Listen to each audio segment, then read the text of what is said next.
Assalamualaikum warahmatullahi wabarakatuh. Kami dari kelompok 12 akan menjelaskan mengenai media pembelajaran Maharo Istimewa. Saya Novi Durasida dan teman saya Intan Atala Rahma. Maharo Istimewa. Menyimak adalah proses mendengarkan dengan penuh pemahaman, apresiasi dan evaluasi. Sedangkan mendengar adalah kegiatan yang dilakukan hanya sekedar tahu tapi tidak memahami bunyi-bunyi bahasa yang disimak. Menyimak, contohnya saat kita mendengarkan orang berbicara, kita ada usaha atau ada kemauan untuk memahami apa yang orang lain itu bicarakan. Sedangkan mendengar, kita tidak ada tidak ada kemauan untuk memahami apa yang kita dengar, seperti kita mendengarkan suara gemuruh petir. Maharo Istimewa merupakan kemampuan seseorang dalam mencerna atau memahami kata atau kalimat yang diujarkan oleh mitra bicara atau media tertentu. Kemampuan dapat dicapai dengan latihan yang terus-menerus atau mendengarkan perbedaan-perbedaan bunyi, unsur-unsur kata dengan unsur-unsur lainnya, menurut makharijul huruf, baik langsung dari penutur aslinya maupun melalui rekaman.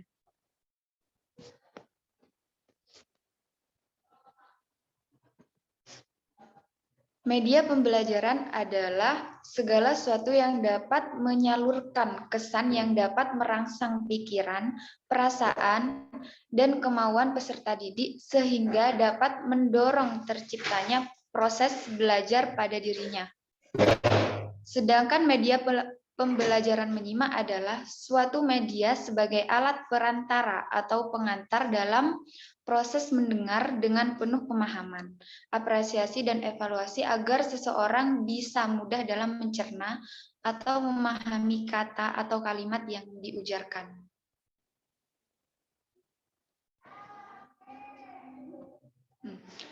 Selanjutnya media pembelajaran istimewa. Ada Kompasdis. Kompasdis dapat digunakan dalam pembelajaran istimewa karena benda ini dapat diisi dengan beberapa bentuk software seperti film, drama, pidato, iklan, lagu-lagu, bentuk siaran lainnya.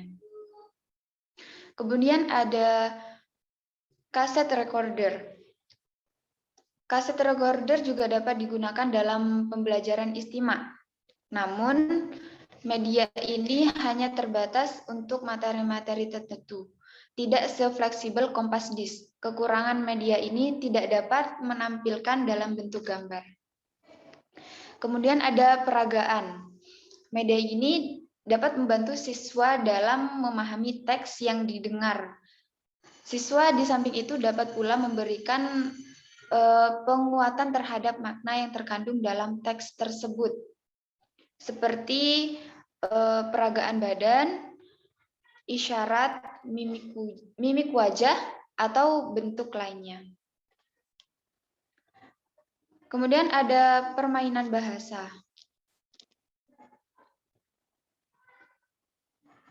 Nah, permainan bahasa dapat digunakan dalam pengajaran keterampilan istimewa seperti bisik berantai. Bisik berantai ini guru membagi siswa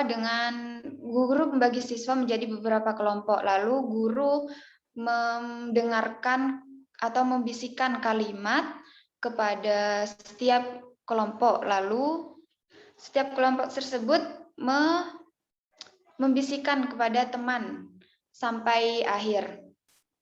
Lalu yang tercepat dan yang benar itu adalah menjadi pemenangnya. Kemudian permainan siapa yang berbicara. Guru memberi sebuah percakapan dengan cara diperdengarkan kepada siswa, kemudian siswa harus menebak siapa yang berbicara. Misalnya suara ayah, ibu, kakek, nenek, adik, atau lain sebagainya.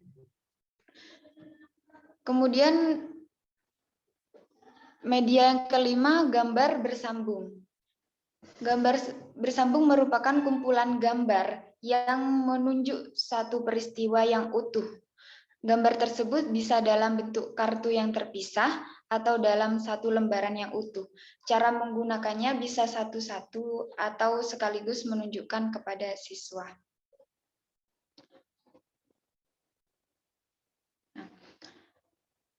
Kelebihan media pembelajaran istimewa. Yang pertama ada melatih kecermatan dan dalam mendengarkan. Melatih kecermatan dalam mendengarkan itu keterampilan yang dapat melatih sejauh mana siswa dapat mencermati atau mendengarkan apa-apa yang diperdengarkan kepada mereka, meliputi suara, kalimat, isi, dan lain-lain. Kemudian lebih kuat diingat. Menyimak dalam hal ini berkaitan dengan mendengar, adalah keterampilan yang menggunakan panca indera atau telinga. Sudah kita ketahui bahwasanya hal yang paling dulu difahami oleh manusia dari bahasa adalah melalui pendengaran. Hal ini menjadi salah satu faktor utama dalam mengingat ujaran bahasa yang telah ia dengar dengan kuat. Kemudian cepat mengerti. Melalui keterampilan menyimak ini, siswa akan lebih dapat mengerti atau memahami isi atau kandungan apa yang diperdengarkan kepadanya. Karena mendengar adalah kegiatan yang sangat praktis, berbeda dengan misalnya membaca yang cenderung lebih menguras kejelian indera penglihatan. Selanjutnya, kekurangan media pembelajaran. Yang pertama, para pelajar cenderung memberi respon secara serentak dan mekanistis karena sering tidak mengetahui atau tidak memikirkan makna ujaran yang diucapkan penutur bahasa. Kemudian, makna kalimat yang diujarkan biasanya terlepas dari konteks, sehingga pelajar hanya memahami satu makna, padahal suatu kalimat atau ungkapan bisa mempunyai beberapa makna sesuai konteksnya. Yang ketiga, para pelajar tidak berperan di kelas atau keaktifan semu karena mereka hanya memberi respon pada rangsangan guru. Yang keempat, kesalahan dianggap sebagai dosa. Maka pelajar tidak dianjurkan berinteraksi secara lisan atau tulisan sebelum menguasai benar pola-pola kalimat yang cukup banyak. Akibatnya, pelajar takut menggunakan bahasa. Kemudian yang terakhir, pelajar mengalami kesulitan ketika menerapkan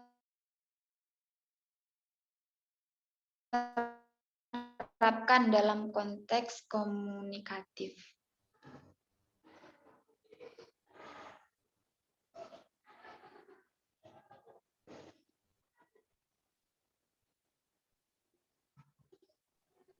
Baik, Maharuk Kiro'ah, saya ambil alih.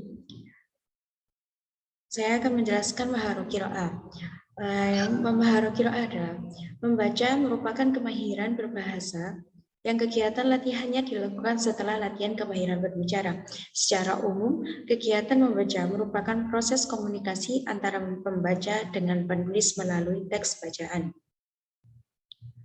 Kemampuan membaca teks Arab sangat bergantung pada pemahaman si pembaca terhadap qawaid atau gramatika dalam bahasa Arab.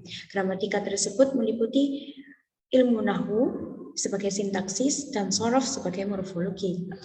Artinya, kemampuan ini akan sangat mempengaruhi pembaca dalam memahami isi atau arti dari yang dibaca. Maka dari itu, urutan dalam kemahiran membaca bukanlah membaca untuk memahami, akan tetapi memahami gramatika terlebih dahulu, baru bisa membaca teks dengan benar.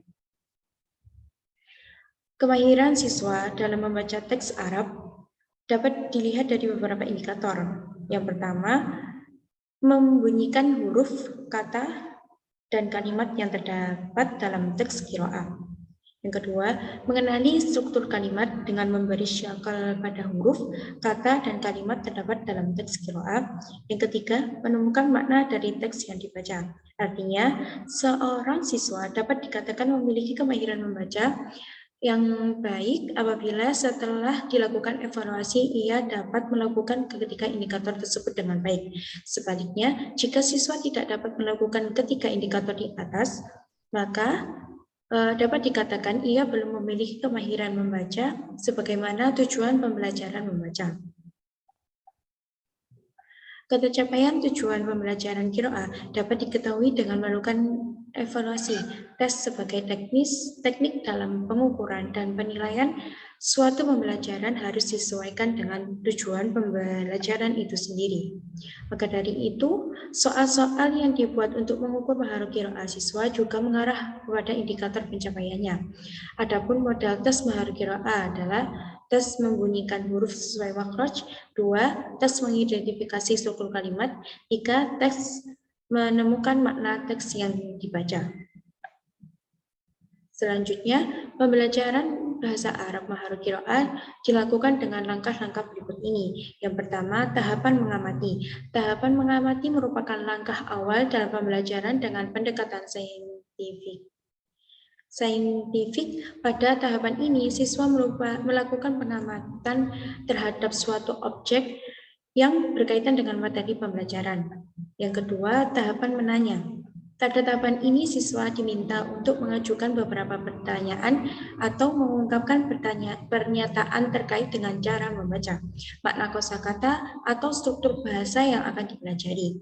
Guru sebaiknya menerapkan teknik dan taktik tertentu dalam menstimulus siswa agar berani dan percaya diri untuk bertanya atau mengungkapkan pikiran. Selain siswa, guru juga dapat mengajukan beberapa pertanyaan kepada siswa terkait makna kata atau struktur bahasa. Yang ketiga, tahapan menalar. Tahapan menalar dapat dilakukan dengan meminta siswa untuk mengidentifikasi struktur bahasa yang dipelajari dan menerjemahkan teks. Melalui kegiatan ini, siswa dilatih untuk berpikir. 4. Tahapan mencoba. Tahapan mencoba. Kegiatan pembelajaran pada tahapan mencoba adalah untuk memberikan pengalaman kepada siswa, melakukan suatu kegiatan sehingga tercapai keterampilan yang diharapkan. Dalam pembelajaran bahasa Arab, khususnya maharah qiraah, siswa diminta untuk membaca teks qiraah sesuai makhraj dan struktur bahasa. Yang kelima, tahapan mengkomunikasikan. Pada tahapan ini, siswa diminta untuk menyampaikan isi kandungan teks qiraah yang telah dipelajari. Siswa dapat ditugaskan untuk menuliskan pemahaman mereka terhadap teks qiraah di buku latihan masing-masing. Selanjutnya, siswa diminta untuk maju ke depan kelas untuk menyampaikan pemahaman mereka terhadap teks qiraah yang telah ditulis. Terima kasih. Mohon maaf bila ada pengertian yang salah. Terima kasih. Wassalamualaikum warahmatullahi wabarakatuh. Waalaikumsalam.